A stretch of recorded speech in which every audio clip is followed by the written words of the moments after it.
Halo guys, perkenalkan nama saya Ahmad Dhani Saputra, asal UPT-nya Lapas Narkotika Jakarta kelas 2A, gelombang 1, kelompok A82 dengan pemateri Ibu Hulaifah dari Widya Suara.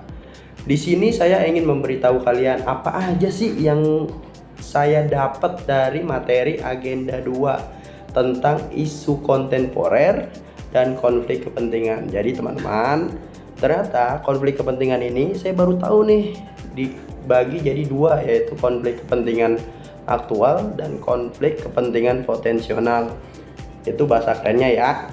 Kalau bahasa sederhananya mah, konflik kepentingan aktual tuh kejadiannya sekarang, konflik potensial ya kejadiannya bakal terjadi masa depan. Misalnya contoh di saya nih sebagai penjaga tahanan, sering banget terjadi konflik kepentingan aktual di mana seringkali warga binaan ini memberi sesuatu berupa apapun untuk kepentingan mereka agar diberi waktu tambahan untuk mengunjungi keluarganya sebagai narapidana tersebut. Tentunya saya menolak dong sebagai ASN yang memiliki core value berakhlak, tepatnya akuntabel, di mana kita harus jujur, transparan, dan berintegritas. Ada juga tadi saya baru belajar tentang isu kontemporer itu apa sih? Isu kontemporer kok ngomongnya aja susah gitu, isu kontemporer. Nah, ternyata isu kontemporer itu adalah suatu berita yang sedang terjadi dan hangat dibicarakan atau lagi viral lah kalau sekarang tuh bahasa kerennya. Isu kontemporer juga tidak semua yang bisa dipercaya. Kita harus melakukan media scanning, dimana kita harus pilih-pilih nih media mana yang bisa kita percaya. Terus ada exciting data, dimana kita menelusuri, survei, terus polling dari dokumen-dokumen resmi pemerintah. Sama knowledge order, tuh bahasanya aja bahasa Inggris semua teman-teman, dimana opini profesional sebagai pejabat pemerintah atau pemimpin sebagai salah satu yang harus kita tahu tuh. Sama public at large, tuh kan susah lagi kan, saya nyebutnya susah, dimana emang isu itu tuh udah viral sampai orang yang gak main HP aja tahu nih berita viral itu. Nah, ada dua nih teman-teman buat teknik analisis isunya. Yang pertama, teknik tepisan. Teknik tepisan ini namanya ada APKL, keren banget ya namanya APKL ya. A, aktual, dimana kejadiannya itu sekarang.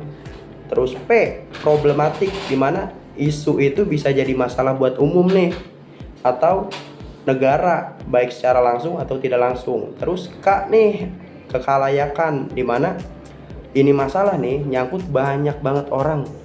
Terus L, dimana artinya layak, kita perlu nggak sih kita bahas nih masalah.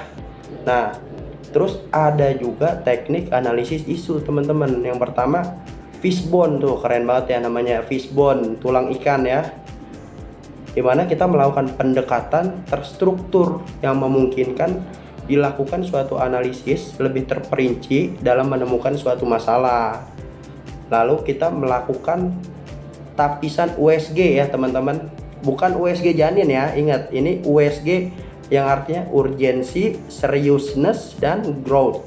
Artinya urgensi, apa sih urgensi ini?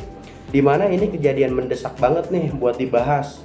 Kalau misalkan kita nggak bahas kejadian ini bisa-bisa bermasalah nih. Terus S, seriousness, berapa serius sih masalah ini sampai misalkan kita nggak perhatiin nih bisa akibatnya gede gitu.